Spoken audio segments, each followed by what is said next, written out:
Abatuuze mu kibuga Kabale beekokkola obuli bw'enguzi obusimbye amakanda mu bitongole bya gavumenti eby'enjawulo n'okusingira ddala poliisi nga bagamba nti gye bujja bino byandiviirako obumenyi bw'amateeka okweyongera. Bino bituukiddwako mu nsisinkano etegekeddwa ab'ekitongole ekirwanyisa obukenuzi mu Uganda ekya Kick Corruption Out of Uganda ekikulemberwa Robert Kakulu nga munnamawulire Reuben alina omugisha ategeezza nti omuntu bw'afuna obuzibu nga yeetaaga ebifaananyi bya kamera za poliisi zimulengera wala kimubeerera kizibu okubifuna bw'aba talina ssente. Sheshe kunagira polisi ndikwenda nti banyambe baze mu cameras bambuze emitwaro 40 umwana inyenda ngo baze mu cameras nyine kurunde emitwaro 40 rero hasigara bode kuza mu cameras.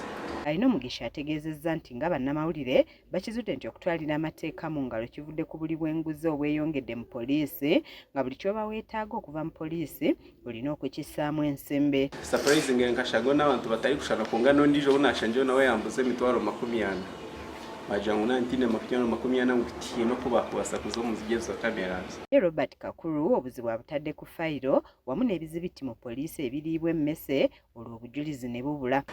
Abantu abinshi tubabwine baraje ngo bashabire sente bacyakushabire sente utazino cyo omushango kangurugeho omushango kigurugaho enkozi yebeje mugeno hati obubali ababiruga okangumize mundakora ebibi nandakora so nicyo rarebera ebibi biragumiza mu mutawuni abarakora ibi baragumizamo mwene zo kamera n'inungi konkati ziri kutuyana itwe turagira ngo kabaturage kamerezo government rero ngo zirakora eshaha yona begese abarazikoze bongere kutwaininga n'abandi nako batwaininge n'abaturage.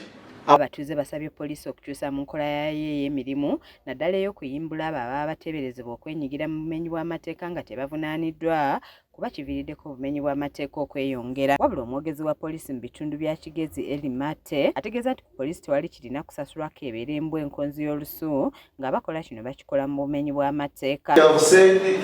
No service in the police is supposed to be what? Paid for, other than the police report, and the police report it goes to the government coffers.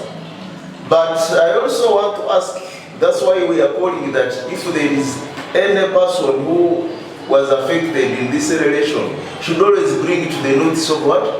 Of the supervisors. Alabudde abasirikale ba poliisi abakyalemedde ku muze ogw'okukavula enguzi nti balekamanye ng'akoza n'owebbwa kuba si baakusigaza mirimu gyabwe. Joan Katushabe yakusakidde eggulire lino ku lwa KSTV Agale.